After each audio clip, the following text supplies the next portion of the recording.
Hello, this is my 8-minute 47-second speedrun of Riven. If you haven't played this game before, I suggest checking out my Let's Play so the game isn't spoiled for you. Something important in a speedrun of this game is choosing a route that avoids the unskippable cutscene animations. For example, this room rotating is only skippable from here, so we do all the room rotation that we need to from that one spot. The other three buttons that rotate the room, for example, this one on the right, have unskippable cutscenes that are really slow. It is possible to skip the cutscene of this gate opening, but only after rotating the room, so it's not worth it. 1, 2, 3, 4. Those rotations we would have had to wait through in order to skip the gate opening, so definitely not worth it. The general route here at the beginning of the game is to activate all the steam power, and then leave the rotating room in the right orientation that we'll need later. Since rotating the room is fast from here, we do it all now so we don't have to from the other side. This room contains another unskippable cutscene of the chair closing. The pattern I've noticed is that if there's an audio-only cutscene, then you can't skip it for whatever reason. That sorta explains why you can skip the gate opening, but only after rotating the room to look at it. There's two different gates into this forest, but the one on the right has an unskippable opening animation, so we go left. My theory is that since there's a beetle next to the gate, the developers are trying to draw your attention to that. Or maybe there was a technical limitation with two cutscenes playing at once. The gate opening and the beetle crawling around. I don't know. This cutscene being unskippable makes no sense. The other three cutscenes for this elevator you can skip. This really looks like an oversight by the makers of this game. I actually plugged in a second mouse for extra clicking speed for the long straightaway sprints. I also need to move my left hand to the spacebar for skipping cutscenes, so that's kind of a fun challenge. Here's the longest sprint in the run.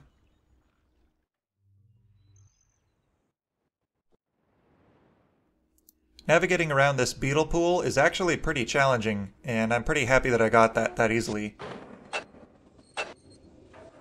Navigating this room is also really difficult, and I missed the hatch a few times and waste 3 seconds. Oh well. The click spots for descending this ladder are also pretty difficult to find. Not sure why the game was designed that way. The Steam version of this game has a really embarrassing glitch in it. You have to run into this glitch in order to beat the game. At the end of this hallway, if you turn around, it teleports you to the outside of the jail. I don't know how the developers missed this. If you play the whole game, you'll always run into it. I guess they thought it was acceptable to leave that glitch in? It wastes 4 seconds, and it's really the only disadvantage of using the Steam version of this game, but the faster load times totally make it worth it.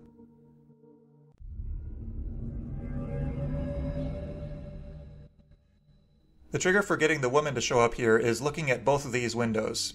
Tay has a lot of cutscenes in it, but they're all skippable, so I'm pretty happy about that. Alright, we've got the prison book and the hatch combination in Katherine's journal. Next is to get the dome combination out of Gen's journal on Crater Island. Navigating around these walkways is pretty difficult, and I screw it up right here and waste about 2 seconds. And that's the last we'll see of Village Island in this run. The boiler room can be solved just by hitting all the controls once, as long as the last one you click is that one.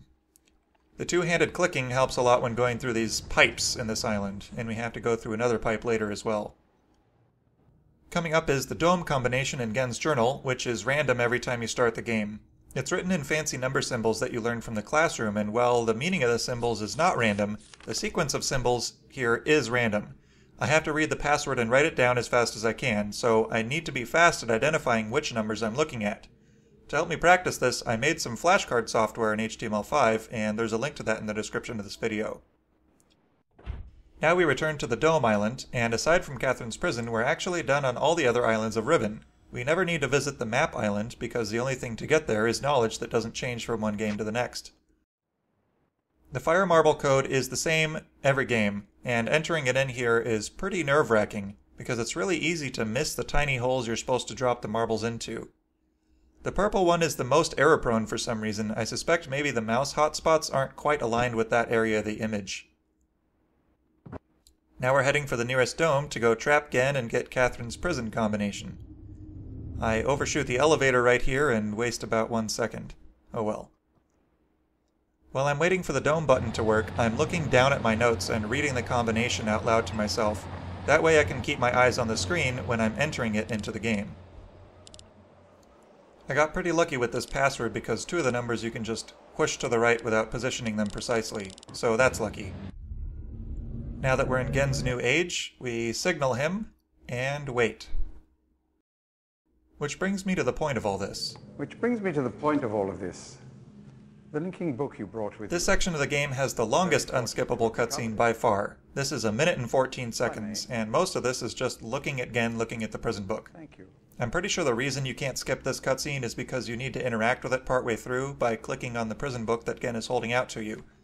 If you want to skip this, go ahead and click the skip annotation at the bottom of the screen. You won't be missing any commentary if you do.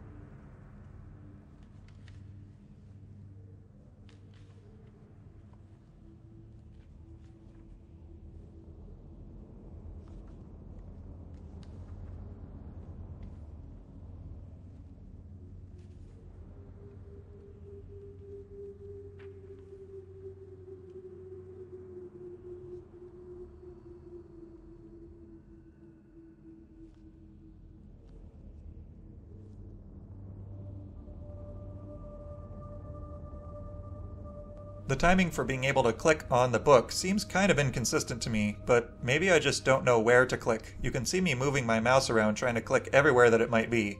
I end up getting it pretty early, which is good. Clicking the prison book there triggers the generation of the random password to Katherine's prison.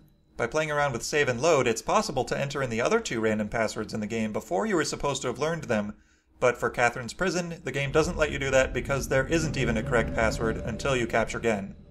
For this section of the game, I turned off the music I was listening to help me remember this sequence of sounds. Navigating around in this age is surprisingly difficult. The positions and angles of the nodes don't always make sense. Now we go to Prison Island to rescue Katherine. Part of this cutscene is unskippable, then the rest of it is skippable. I don't know why. That was a really fast password entry there. The double notes helped that a lot. And here I'm reading my notes again to remind myself of the dome combination for this run. And I screw up just a little bit entering in this combination, waste a little bit of time. Overall the dome combinations went pretty well in this run. And part of this cutscene coming up is unskippable, and then the rest of it is.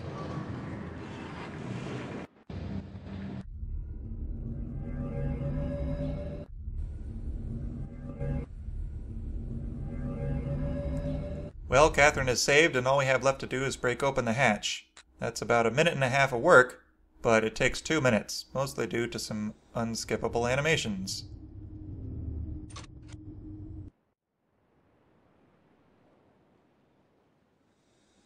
At this point, we need to click on Katherine's journal, wait for it to show up, and then leaf through all the pages. Now, for some reason, Gen's journal turns pages instantly, but Katherine's journal turns pages really slowly. It just has a wait in between each one.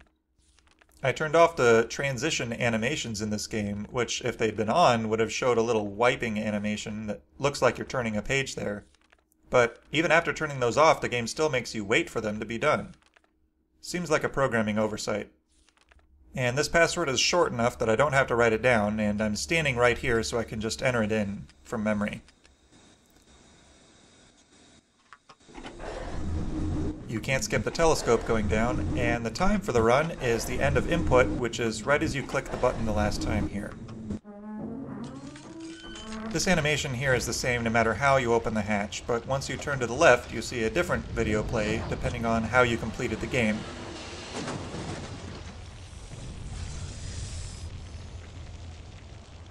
Something interesting to note is that the actress who plays Katherine is different from the actress who voiced Katherine. So the voice actress for Katherine was just speaking along with the visual actress. This actor here is also the producer of this game, and he was the actor who played Atris in the first game as well. His primary forte is not being an actor, and although he's not a bad actor, he speaks really quietly. And for my Let's Play, the range of volume was down to 37% for the telescope steam sounds, and then up to 600% volume, just so that we could hear what Atris is saying during this cutscene. Well, that's all the commentary. Enjoy watching the end credits, and thanks for watching the game. More than I could have hoped for. You've given me back my life. The path home is now clear for all of us.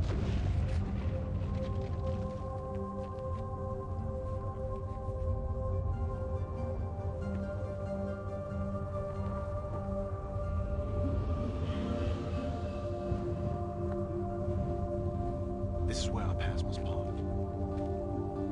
Perhaps we'll meet again someday. You know where to find me.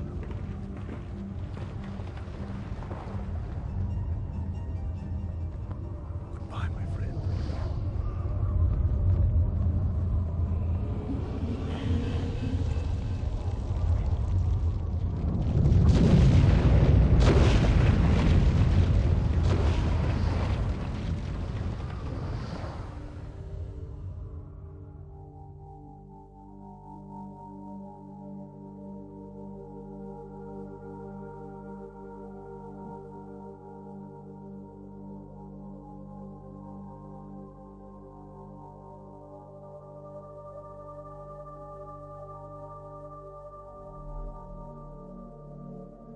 Now I understand. Endings and beginnings are within the fissure, that riven cleft of stars that acts as both a wall and a bridge. And though I am unable to understand how, the very flow of stars that brought my mistbook into worthy hands, I am sure served as a safe passage home for my friend. The age of Riven is closed forever, but the people of Riven are free. And now I am at rest, understanding that in books and ages and life, the ending can never truly be written.